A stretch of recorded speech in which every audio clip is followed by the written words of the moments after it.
अस्सलामुअलैकुम दोस्तों 9 और 10 मुहर्रम का रोज़ा कैसे रखें और 9 और 10 मुहर्रम के रोज़े की नियत हमें कैसे करनी है और सहरी हमें किस वक्त में करनी, यानी कि रात को सोने से पहले हमें नियत करनी होगी। 9 और 10 मुहर्रम के रोज़े की सहरी का वक्त क्या होगा और रोज़ा इफ्तार करने का वक्त क्या होगा, वो सारी जानकारी इस वीडियो में मैं आपको देने वाला हूँ। तो जो भाई बहन भी 9 और 10 मुहर्रम का रोज़ा रखना चाहते हैं तो उन तक इस वीडियो को जरूर शेयर कर देना ताकि उनको टाइम के बारे में पता चल जाए। वीडियो को दिल से लाइक करना और चैनल को अभी सब्सक्राइब जरूर कर लीजिएगा। चलिए अब हम जान लेते हैं कि 9 और 10 मुहर्रम का रोजा कैसे रखना है। जो शख्स भी 9 और 10 मुहर्रम का रोजा रखता है यानी कि यौम आशुरा के दिन, तो अल्लाह ताला उस इंसान के पिछले 1 साल के गुनाहों को माफ फरमा देता है, यानी कि 1 साल के गुनाह उसके मिटा दिए जाते हैं। रमजान के रोजों के बाद नफली रोजों में जो सबसे ज्यादा फजीलत वाला रोजा है तो वो यौम आशुरा यानी कि 10 मुहर्रम के रोजे की फजीलत आई है। और हमारे नबी हुजूर सल्लल्लाहु अलैहि वसल्लम भी 10 मुहर्रम का रोजा रखा करते थे। अगर आप लोगों को कोई परेशानी नहीं है, यानी कि आपकी सेहत सही है, आप अच्छे खासे हो, तो आप 9 और 10 मुहर्रम का रोजा जरूर रखिएगा। अगर कोई प्रॉब्लम आपको नहीं हो रही है तो आप इन 2 दिनों में रोजा जरूर रखिएगा। लेकिन याद रखिएगा, जो शख्स भी 10 मुहर्रम का रोजा रखना चाहता है तो वो एक रोजा जरूर रख ले, यानी कि 9 और 10 मुहर्रम का रोजा जरूर रखे, यानी कि 2 रोजे जरूर रख लीजिएगा। अब रोजे की नियत कैसे करनी है मैं उर्दू में आपको समझा देता हूँ, क्योंकि रोजे की नियत जो है वो दिल का इरादा है। अगर आपने दिल में इरादा कर लिया है तब भी आपकी नियत हो जाती है, लेकिन अगर आप जुबान से बोल देंगे तो और अच्छी बात है। आप ऐसे कह सकते हैं कि मैं कल के नफली रोजे की नियत करता हूँ, यानी कि 9 मुहर्रम के रोजे की नियत करता हूँ या 10 मुहर्रम के रोजे की नियत करता हूँ। इस तरीके से अगर दिल में भी आप कह लेंगे ना तब भी आपकी नियत कंप्लीट हो जाएगी। रात को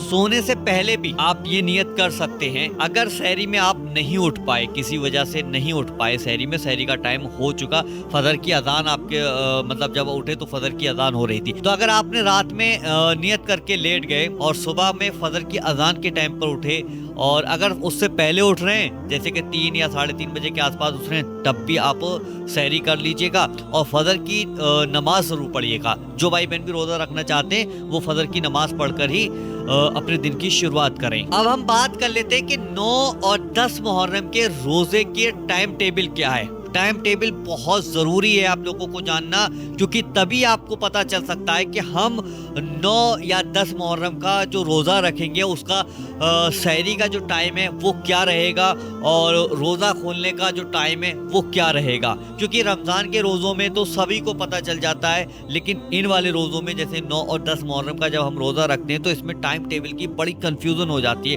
बहुत ज़्यादा परेशान हो जाते हैं। तो ध्यान से सुन लीजिएगा। और जो भी भाई बहन 9 और 10 मुहर्रम का रोजा रखना चाहते हैं तो भाई उन तक ये वीडियो पहुंचा दो ताकि उन लोगों को दोनों टाइम पता चल जाए, सहरी का टाइम भी पता चल जाए और टाइम यानी कि रोजा इफ्तार करने का भी टाइम पता चल जाए। तो ध्यान से कान लगाकर सुन लीजिएगा। 25 जून को यानी कि 9 मुहर्रम का जो भी रोजा 25 जून को रखना चाहता है तो उसका सहरी का टाइम ये रहेगा कि 3:36। एक बार फिर से सुन लीजिएगा, 3:36 तक आप सहरी कर सकते हैं। उससे ऊपर टाइम अगर हो जाए तो फिर वहां पर आप छोड़ दीजिएगा, क्योंकि जब हम रमजानों में सहरी करते हैं तो वहां पर एक टाइम होता है, टाइम के बाद अगर हम बाहर निकल जाएंगे तो फिर वो दिक्कत हो जाती है, यानी कि रोजा सही कंप्लीट नहीं होता है। तो इसलिए 3:36 से पहले आप सहरी कर लीजिएगा। और 9 मुहर्रम के रोजा इफ्तार का जो टाइम है उस टाइम को जरा ध्यान से सुनिएगा,